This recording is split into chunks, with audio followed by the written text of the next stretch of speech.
கர்த்தராகிய இயேசுவின் இனிமையுள்ள நாமத்தில் நான் உங்களை வாழ்த்துகிறேன், வரவேற்கிறேன். இந்த கூகுள் மீட்டில் நான் உங்களை எல்லாரையும் வரவேற்கிறேன். இந்த நாடுகளில் தேவன் நமக்கு இந்த ஒரு பாக்கியத்தை கொடுத்திருக்கிறார். நாம் ஜெபிப்போம். கர்த்தருடைய பிள்ளைகளே, இந்த நாடுகளில் தேவன் நமக்கு பெரிய ஆசீர்வாதங்களை கொடுத்திருக்கிறார். இந்த பரிசுத்த வாரங்களில், பரிசுத்த தினங்களில் தேவனை துதிக்கிறதுக்கும், அவரை ஆராதிக்கிறதுக்கும், அவருடைய வசனங்களை தியானிக்கிறதுக்கும் தேவன் நமக்கு கிருபை செய்திருக்கிறார். நாம் தேவனை துதிக்கட்டும், தேவனை ஆராதிக்கட்டும். இன்னைக்கு யாரெல்லாம் கடந்து வர வேண்டி இருக்குதோ அவங்களெல்லாம் கடந்து வருவதற்காக நாம் ஜெபிக்கட்டும்.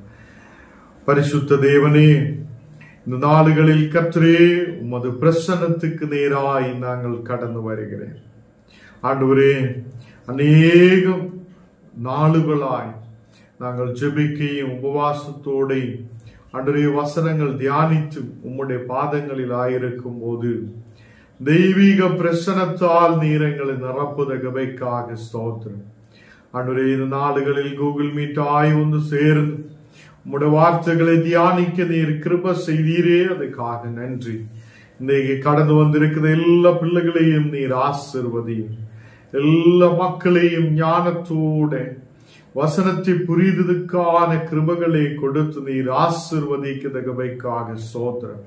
ஆண்டவரே, இந்த நாடுகளில் அப்பா அநேக மக்கள் பலவீனதையோட, கண்ணீரோடு, பாரத்தோடு இந்த வசனங்கள் கேட்க வந்திருக்கிறார்.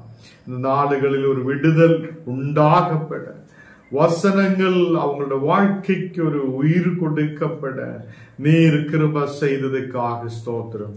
ஆண்டவரே, நாங்கள் ஒருமித்து உம்முடைய நாமத்தை உயர்த்துகிறேன், உம்மையே துதிக்கிறேன், ஆராதிக்கிறேன். அப்பா, நீர் இல்லை என்றால் நாங்கள் இந்த உலகத்தில் இல்லை. ஆண்டவரே, உம்முடைய பிரசன்னம் தான் எங்களை தாங்கி வழி நடத்தி இருக்கிறது. தேவனே, இந்த நாடுகளில் கடந்து வர வேண்ட மக்களுக்காக செபிக்கிறேன். எல்லா இந்த மக்களும் எத்தனை வேகத்தில் வரப்பட, இந்த மக்கள் இந்த பைபிள் ஸ்டடியில் ஜாயின் பண்ணப்பட நீர் கிருபை செய். எல்லா மக்களையும் உம்முடைய கரத்தில் ஒப்பு கொடுக்கிறேன், இயேசுவின் நாமத்தில் தன பிதாவே, ஆமென். கர்த்தர் நம்மோடு கூட இருக்கிறார். இந்த நாடுகள் தேவனுடைய பலனை குறித்து நாம் தியானித்து வருகிறார். தேவ பலன் எப்படியெல்லாம் தேவன் நம்மோடு கூட இடபடுகிறார் என்றும், தேவ பலன் என்னால் என்று என்னும் நாம் தியானித்து கொண்டிருக்கிறார். நேற்று தினத்திலும் தேவ பலனை குறித்து நாம் தியானித்திருக்கிறார். இந்த நாளுகளிலும் கர்த்தர் சில வசனத்திலூടെ தேவனுடைய பலனை குறித்து தியானிக்க இன்னைக்கும் கர்த்தர் நமக்கு கிருபை செய்கிறார். ரோமர் 1 அதிகாரம் അതിന്റെ 16 വസനം നാം വാസിக்கலாம். ரோமர் 1 அதிகாரம் അതിന്റെ 16 வசனம், கிறிஸ்துவின் சுவிசேஷத்தை குறித்து நான் வெட்கப்படேன். முன்பு யூதரிலும் பின்பு கிரேக்கரிலும் விசுவசிக்கிறவர் எவனோ அவனுக்கு ரட்சிப்பு உண்டாவதற்கு அது தேவ பலனாய் இருக்கிறது. இங்கே அப்போஸ்தலனாய் பவுல் ரோமாபுரியில் இருக்கிற மக்களுக்கு இந்த நிருபத்தை எழுதப்படும் போது அவங்க சொல்லுகிறார், கிறிஸ்துவின் சுவிசேஷத்தை குறித்து நான் வெட்கப்படேன். கிறிஸ்துவின் சுவிசேஷத்தை குறித்து எனக்கு எந்த வெட்கமும் இல்லை.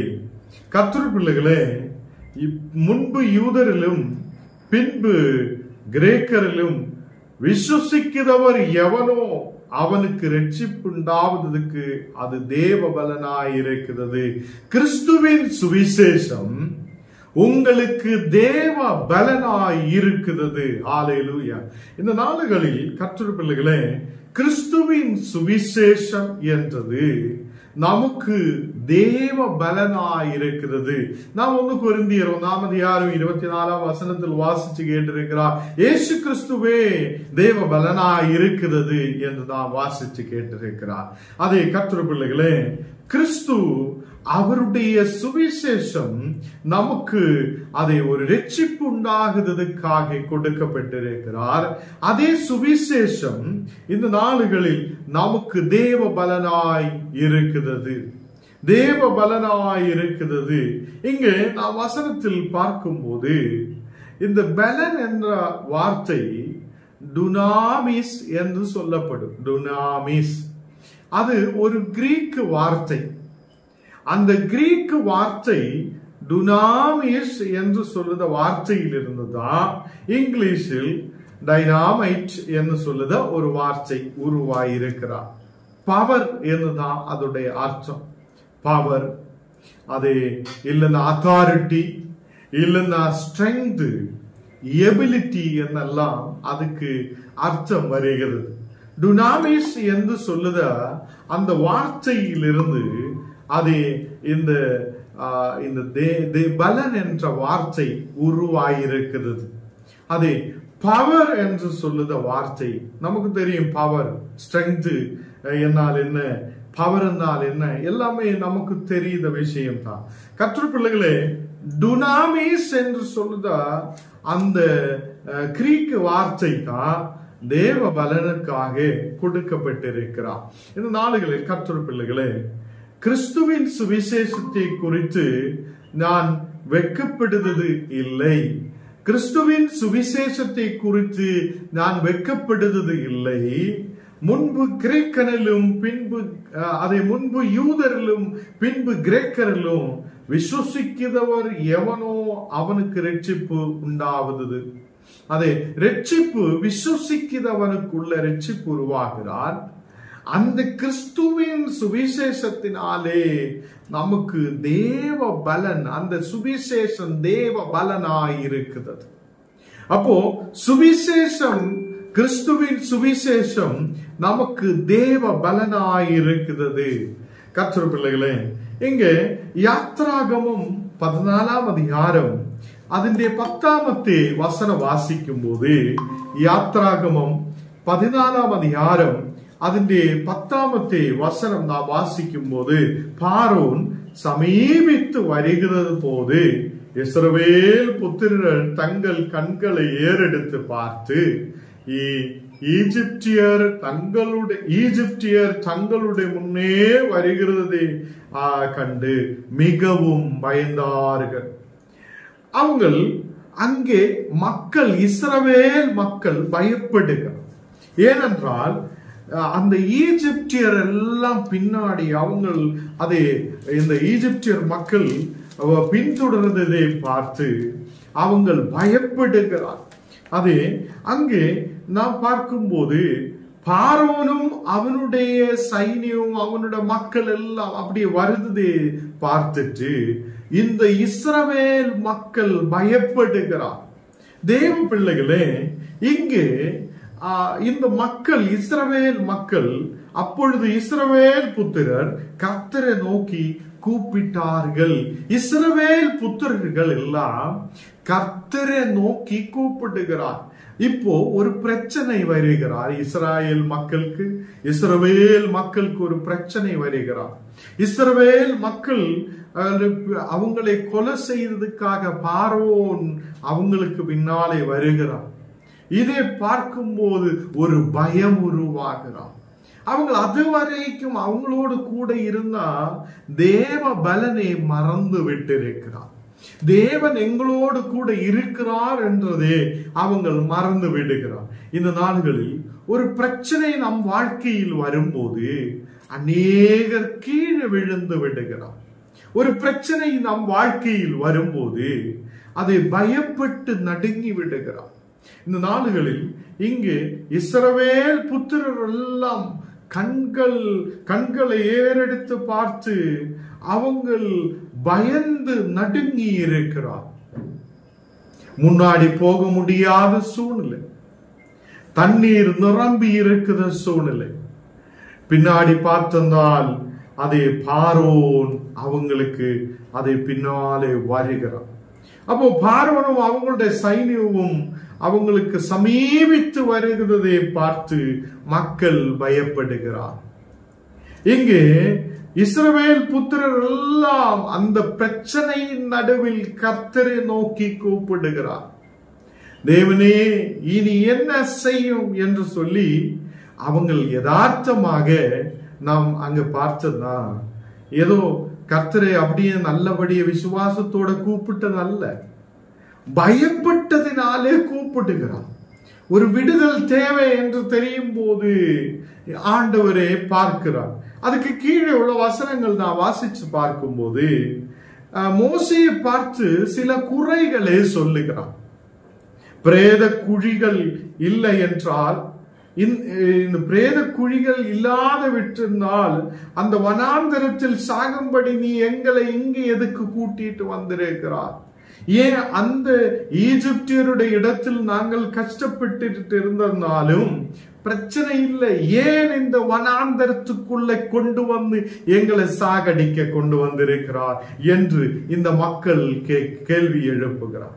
கர்த்தர் பிள்ளைகளே, நாம் மனிதர்கள் எல்லாம் இந்த மாதிரி சில சூழ்நிலைகளில் வரும்போது, முன்னாடி போக முடியாத சூழ்நிலை வரும்போது, பின்னாலேயும் சத்ரு நம்மளை துரத்திட்டு வரும்போது நாம் பயப்படுகிறோம், நடுங்குகிறோம். அதுக்கப்புறம் எப்படியோ அந்த பயத்தாலே தேவனை கூப்பிடுகிறார். உண்மையோட மனதோட ஃபுல் மனதோட கூப்பிடுறது அல்ல, ஏதோ பயத்தாலே நடுக்கத்தாலே ஒரு எப்படியோ ஆண்டவரே விடுவீங்க என்று ஒரு கூப்பிடுறதை நாம் பார்ப்போம். அதுக்கப்புறம் சில கேள்விகளை வைக்கும். மனிதர்கள் எல்லாம் சில கேள்விகளை எழுப்பும். இங்கே இஸ்ரவேல் மக்கள், இஸ்ரவேல் புத்திரர்கள் எல்லாம் என்ன கேள்வி எழுப்புகிறார் மோசே கிட்ட? மோசே, நீ கூட்டிட்டு வந்ததுனாலதான் எங்களுக்கு இந்த பிரச்சனை, நீர் எங்களை கூட்டிட்டு வந்ததுனாலதான் இந்த பிரச்சனைன்னு சொல்லி அந்த 11வது வசனம் வாசிக்கும் போது அங்க நமக்கு பார்க்க முடியும். யாத்ராகமம் 14:11 வாசித்தால் அங்க சில கேள்விகளை மக்கள் எழுப்புகிறார். கர்த்தர் பிள்ளைகளே, அவங்க தேவ பலத்தை மறந்து விடுகிறார்.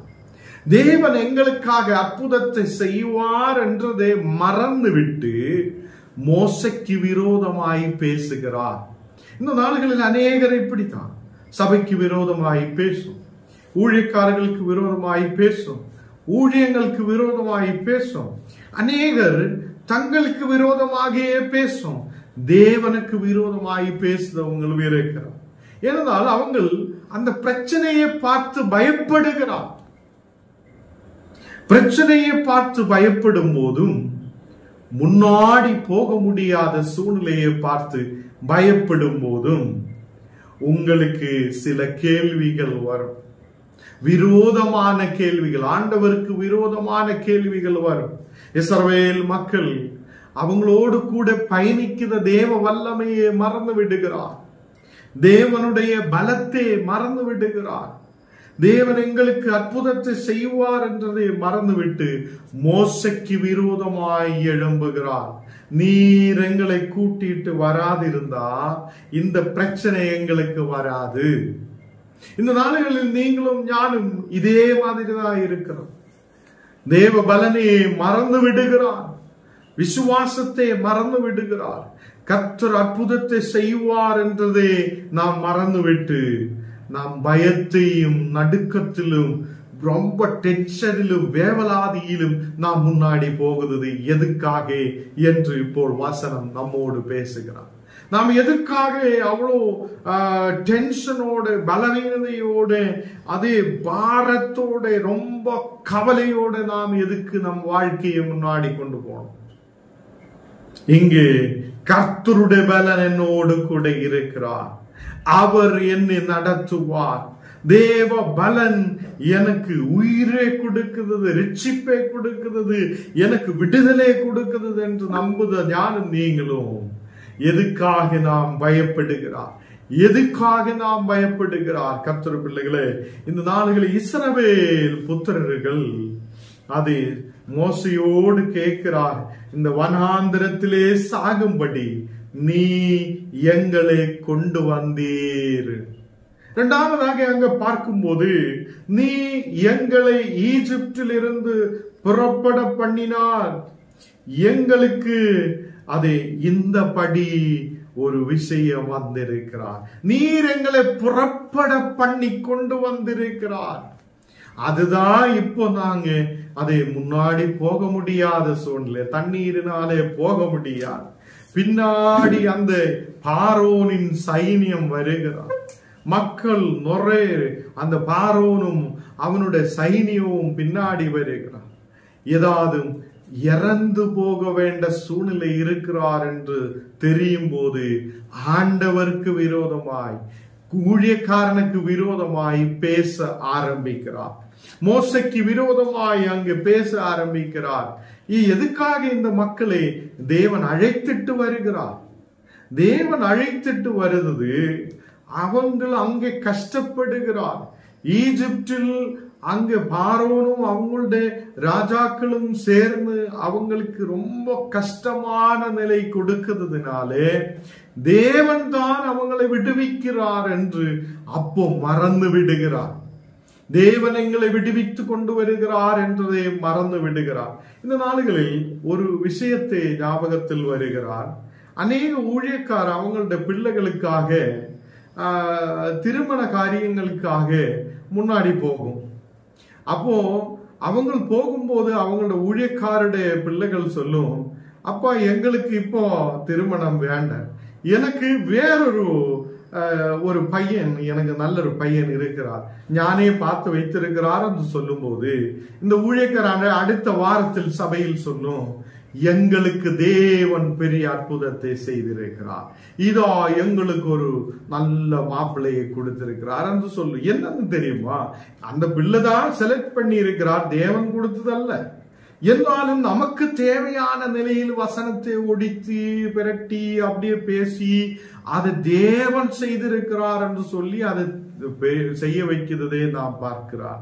இந்த நாடுகளில் கர்த்தர் பிள்ளைகளே, நாமும் இப்படிப்பட்ட விசுவாசத்துக்குள்ளதா இருக்கிறார். நாம் நமக்காகவே வசனத்தை சில நேரத்தில் ஆண்டவரையும் வசனத்தை நம்ம ஆண்டவரை உருவாக்கிய மாதிரி நாம் பேசுகிறார்.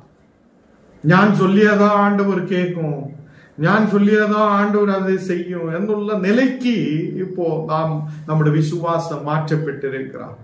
சில நேரத்தில் நாமும் தேவனுக்கு முன்பாக கேள்விகளை எழுப்புகிறார்.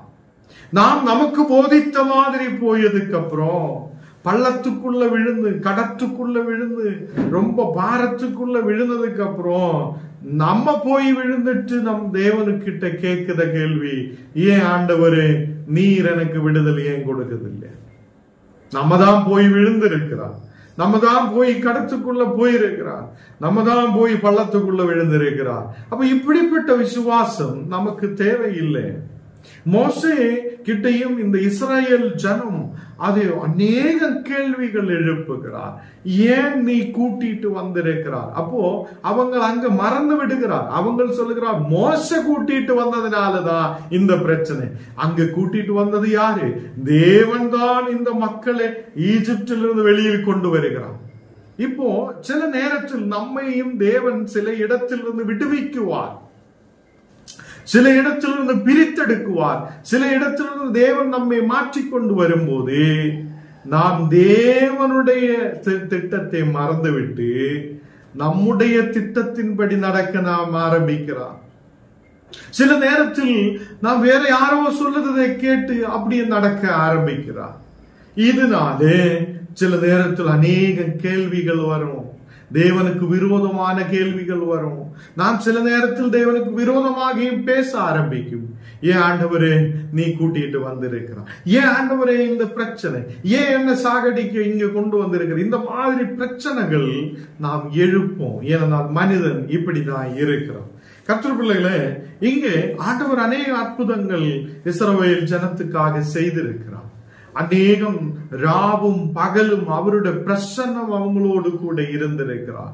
இந்த பிரசன்னத்தையும் மறந்து விட்டு அக்கினியாய் மேகமாய் காலையிலும் நைட்டும் அவங்களோடு கூட பயணிக்கிற தேவனையும் தேவ பலனையும் அவங்க மறந்து விடுகிறார். இந்த நாடுகளிலும் நம்மோடு கூட பயணிக்கிற ஒரு தேவன் உண்டு.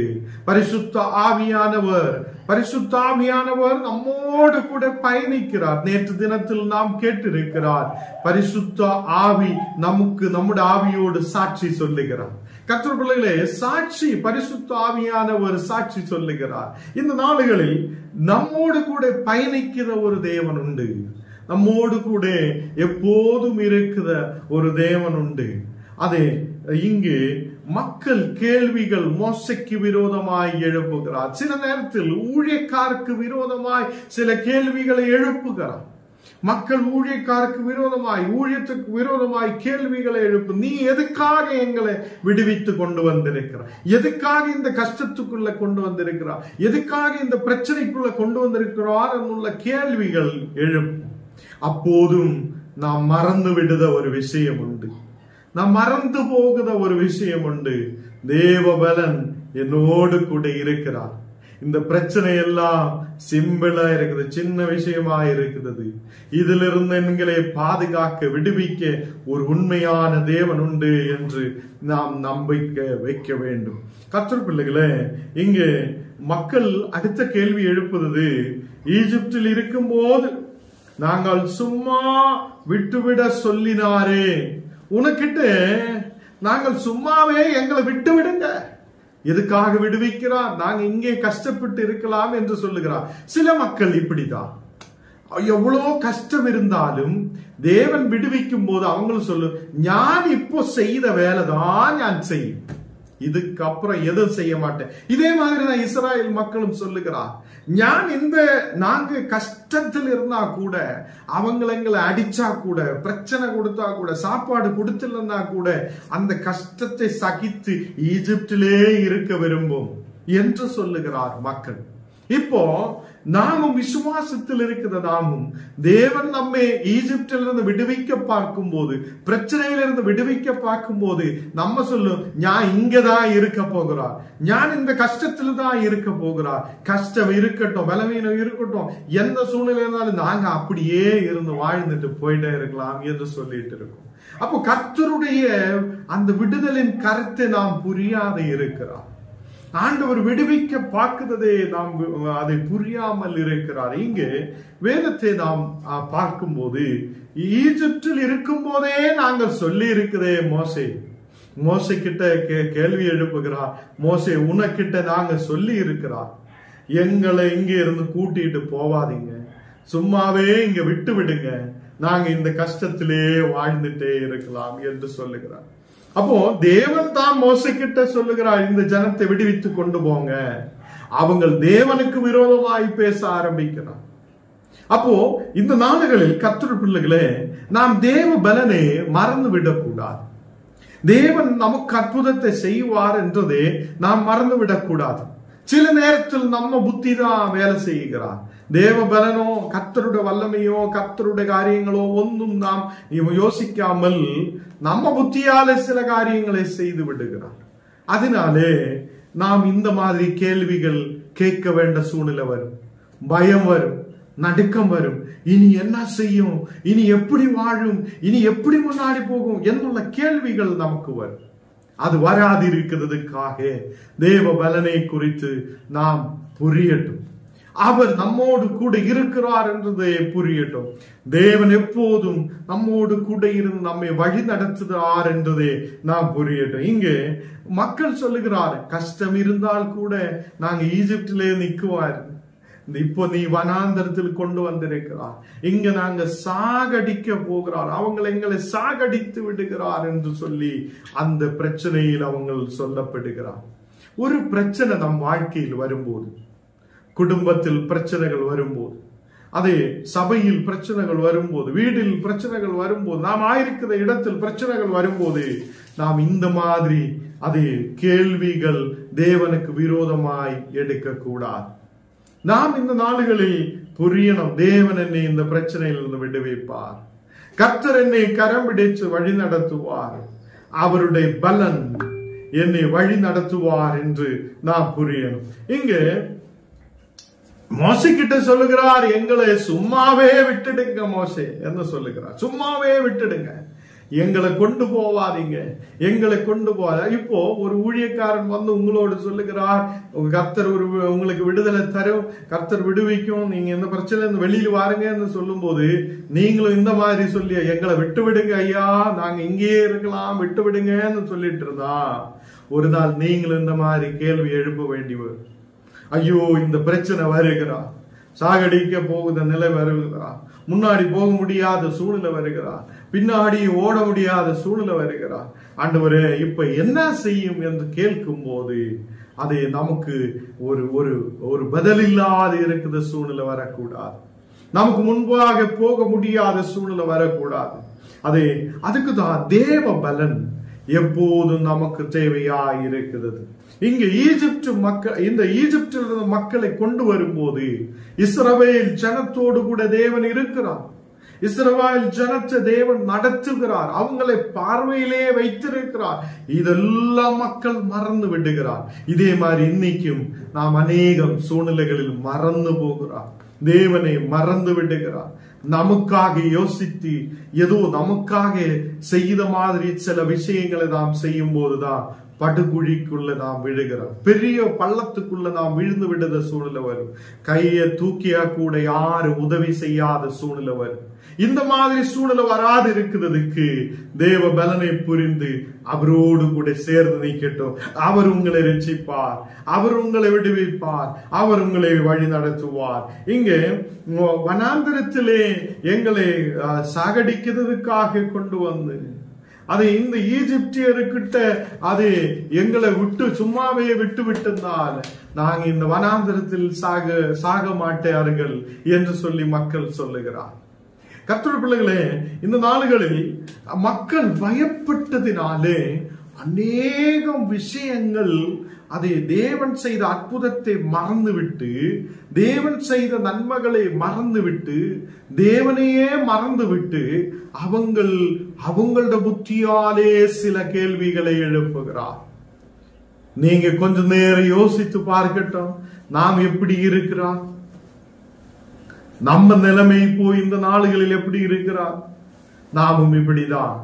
ஏதோ ஒரு பிரச்சனை நம் வாழ்க்கையில் வரும்போது, ஏதோ ஒரு சூழ்நிலை நம் வாழ்க்கையில் வரும்போது, ஏதோ ஒரு கண்ணீரான சூழ்நிலைகள் நம் வாழ்க்கையில் வரும்போது நாமும் சொல்லும், ஆண்டவரே நீர் எங்களை சாகடிக்க கொண்டு வந்திருக்கிறீர்களா, நீர் எதுக்காக எங்களை விடுவித்து கொண்டு வந்திருக்கிறார், ஏன் இந்த பிரச்சனைக்குள்ள கொண்டு வந்திருக்கிறார் എന്നുള്ള கேள்விகள் நீங்க எழுப்பும். இந்த நாளில் அப்படிப்பட்ட கேள்விகள் நம் வாழ்க்கையில் இருந்து மாற்றி விடட்டும். அப்படி மாற்றி விடணும் என்றால் நாம் என்ன செய்ய வேண்டும்? நம்ம புத்தியாலேயே யோசித்து முன்னாடி போகுதே நாம் நிப்பாட்டி தேவ பலனை புரிந்து கர்த்தரோடு கூட சேர்ந்து நின்று ஆண்டவருடைய விருப்பத்தை புரிந்து முன்னாடி போக ஆரம்பிக்கட்டும். ஆண்டவருடைய விருப்பத்தை புரிந்து முன்னாடி போக ஆரம்பிக்கட்டும். கர்த்தர் உங்களை வாழ்க்கையில் பெரிய காரியத்தை செய்வார்.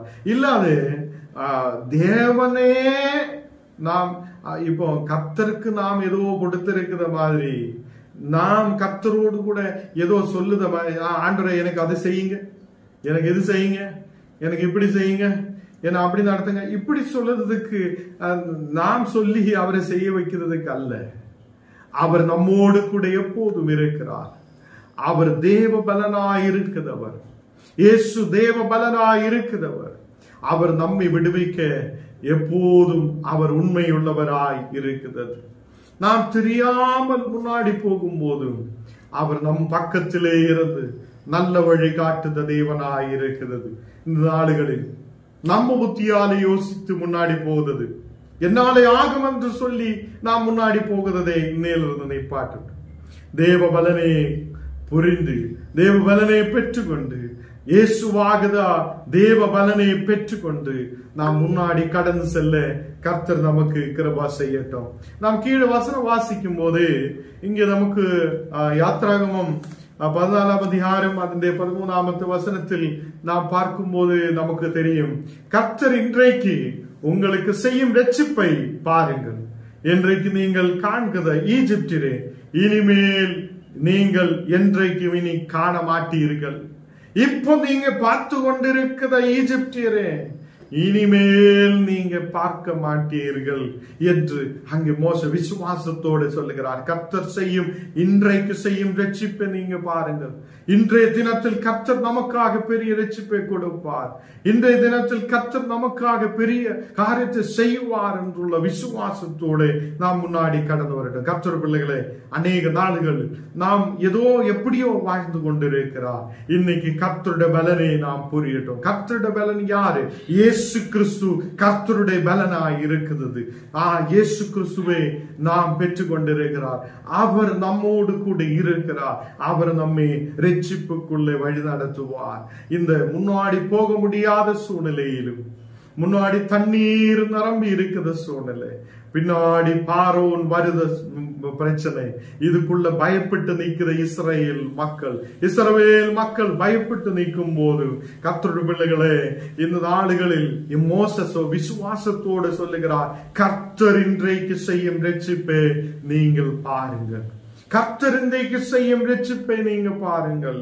உங்களுடைய அதே இன்னைக்கு நீங்க பார்க்குற அந்த பிரச்சனை, அந்த வியாதி, அதே உங்களுடைய கட பிரச்சனை, அது இனிமேல் நீங்க இனி பார்க்க மாட்டீர்கள். உங்களுடைய பிரச்சனைகளை இனிமேல் நீங்க பார்க்க மாட்டீர்கள். இன்னைக்கு கர்த்தர் பெரிய அற்புதத்தை செய்வார். 14வது வசனம் வாசிக்கும் போது, கர்த்தர் உங்களுக்காக யுத்தம் பண்ணுவார். கர்த்தர் உங்களுக்காக யுத்தம் பண்ணுவார். நீங்கள் சும்மா இருப்பீர்கள் என்றால் நாம் பயப்படாமல், நடுங்காமல் சும்மாவே இருங்க. அவர் உங்களுக்காக விடுதலை கொடுப்பார். அநேகம் கிராமங்கள், வீடுகள் எல்லாம் நான் கடந்து செல்லும் போது மக்கள் சொல்லுத ஒரே ஒரு விஷயம், ரொம்ப டென்ஷன்ல இருக்குது ஐயா, ரொம்ப பிரச்சனையோடு இருக்கிறார். நான் போன நாடுகளில் 1-2 வீடுகளில் எல்லாம் போகும்போது அநேக மக்கள் சொல்லுது, ரொம்ப டென்ஷன், கணவனை பற்றி டென்ஷன், பிள்ளைகளை பற்றி டென்ஷன், அதே பக்கத்தில் உள்ள அதே பிரச்சனைகள், அதே அவங்களோட பிரச்சனை, இவங்களோட பிரச்சனை, எல்லாம் கூட டென்ஷனோட இருக்குத மக்கள். இந்த நாடுகளில் நாம் அவங்களோடு கூட பேசுகிறார் என்றால் ஆண்டவர் சொல்லுவதை கேளுங்கள். கர்த்தர் உங்களுக்காக யுத்தம் பண்ணுவார். அதனால நீங்க சும்மாவே இருப்பீர்கள். ஹல்லேலூயா. நீங்க ஏதோ அங்க போய் யுத்தம் பண்ண வேண்டிய தேவையில்லை. உங்களுக்காக தேவன் யுத்தம் பண்ணுவார். இஸ்ரவேல் ஜனத்தை செங்கடலே 2ஆய் பிளர்ந்து எப்படி வழி நடத்தி இருக்குதோ அப்படியே உங்களையும் வழி நடத்த, என்னை வழி நடத்த அவர் உண்மையுள்ளவராய் இருக்கிறார்கள். கர்த்தருடைய பிள்ளைகளே, இந்த நாடுகளில் இந்த விசுவாச வசனத்தை நாம் ஏற்றுக்கொள்ளட்டும். ஆண்டவரே, நீர் என்னோடு கூட பேசுகிறார். இந்த நாடுகளில் இந்த வசனத்தால் என்னை பலப்படுத்தி நடத்துங்க. இந்த நாடுகளில் அவர் செய்யும் அற்புதத்தை பாருங்கள். அவர் இன்றைய தினத்தில் அற்புதத்தை செய்வார். அதே இன்னைக்கு நீ பார்க்குத ஈஜிப்தியரே, உன்னுடைய பிரச்சனையை இனிமேல் நீர் பார்க்க மாட்டார்கள். அது எதுக்காக? ஆண்டவர் நமக்காக யுத்தம் பண்ணுவார். நீங்கள் சும்மா இருப்பீர்கள் என்றால் நீங்க பயத்தை விட்டுவிடுங்கள், நடுக்கத்தை விட்டுவிடுங்கள். நாளைக்கு என்ன ஆகும்னு சொல்லி இருக்கிற சூழ்நிலையை விட்டுவிடுங்கள். எங்களுக்கு என்ன ஆகும், என்னோட பிள்ளைகளுக்கு என்ன ஆகும், நாங்க என்னோட கணவனுக்கு என்ன ஆகும், என்னோட தேசத்துக்கு என்ன ஆகும், இப்படிப்பட்ட யோசனைகளை விட்டுவிட்டு தேவ பலனே சார்ந்திருந்து தேவ பலனோடு கூட பயணிக்கும் போது அவர் நமக்காக யுத்தம் பண்ணுவார். அவர் நம்மை விடுவிப்பார். அவர் நமக்காக பெரிய காரியத்தை செய்வார். நாம் ஜெபிக்கலாம். ஆண்டவரே, இந்த நாடுகளில் அப்பா நீர் கொடுத்த வசனத்துக்காக ஸ்தோத்திரம். இந்த நாடுகளில் தேவனே உம்முடைய பலத்தால் இந்த மக்களை நிரப்பும். தெய்வீக பிரசனத்தால் இந்த நாடுகளில் நிரப்பும். நாங்கள் தேவ பலனை குறித்து தியானிக்க நீர் கிருபை செய்ததற்காக ஸ்தோத்திரம். இஸ்ரவேல் மக்கள் மத்தியில் ஆண்டவரே அநேக கேள்விகள் இருந்த போதும் அவங்களுக்கு தேவையான வழியை துறந்து கொடுத்த தேவன், அவங்கள் நடுவிலே பெரிய அற்புதத்தை செய்த தேவன், வழியை துறந்து கொடுத்த தேவன், இன்றைய தினத்தில் எங்கள் குடும்பங்களிலும் ஒரு வழி துறக்க முடியாதவர் என்று நம்பிக்கை வைத்து தேவனோடு கூட ஜெபிக்கட்டும். ஹல்லேலூயா. ஆண்டவரே, நீர் எனக்கு எனக்காக ஒரு வழியை துறப்பார். நீர் எனக்காக ஒரு வழியை துறப்பார். இந்த நாடுகளில் ஆண்டவரே, எல்லா பிரச்சனைகளிலிருந்து ஒரு விடுதலை கொடுக்க நீர் உண்மையுள்ளவராயிருக்கிறதுக்காக ஸ்தோத்திரம். இப்போ பார்க்கிற ஈஜிப்தியரே, இப்போ பார்க்கிற பிரச்சனைகளே இனிமேலால் பார்க்க கூடாது, இனிமேலால் பார்க்க கூடாது. எனதால் ஆண்டவர் நம்மோடு கூட இருக்கிறார்.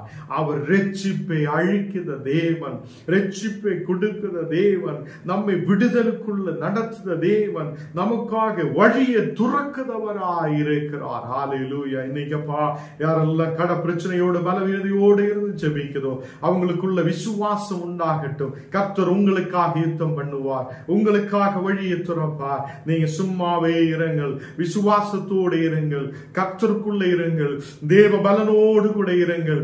அவர் உங்களை வழி நடத்துவார். ஹல்லேலூயா. இந்த நாளுகளில் கர்த்தரே ஓரோ பிள்ளைகளையும் நீர் ஆசீர்வதித்து பலப்படுத்தும். எல்லா பலவீனதைகளை மாற்றும். அநேகர் கண்ணீரோடு டென்ஷனோடு பலவீனதையோடு இருக்கிற மக்கள் உண்டு. அந்த மக்கள் நீர் தொடுதகவைக்காக ஸ்தோத்திரம். கண்ணின் பிரச்சனையோடு ஜபத்துக்காக சொல்லி இருக்கிற மகளுக்காக ஜெபிக்கிறேன். அந்த கண்ணின் மேல் உம்முடைய வல்லமை இறங்கப்படட்டும். ஒரு விடுதல் இறங்கி மகளை தொட்டு குணமாக்குதவைக்காக ஸ்தோத்திரம். அதே மாதிரி ஆண்டவரே வியாதியோடு பலவீனதையோடு இருக்கிற மக்களுக்காக ஜெபிக்கிறேன். ஒரு சௌக்கியத்தை கொண்டு நிரப்பட்டும், விடுதல் உண்டாகப்படுதவைக்காக ஸ்தோத்திரம். படிக்கிற பிள்ளைகளுக்காக விசேஷமாய் ஜெபிக்கிறேன். புத்தியால் ஞானத்தால் நிரப்பி நீர் வழி நடத்தும். ஓரோ குடும்பங்களிலும் தேவ சமாதானம் இறங்கட்டும். ஆண்டவரே உம்முடைய வார்த்தைகள் எங்களுக்கு உயிர் கொடுக்கிறதா இருக்கிறது. எங்கள் குடும்பங்களில் ஒரு விடுதல் உண்டாக நீர் கிருபை செய்யும். இயேசுவின் நாமத்தில் தன பிதாவே, ஆமென்.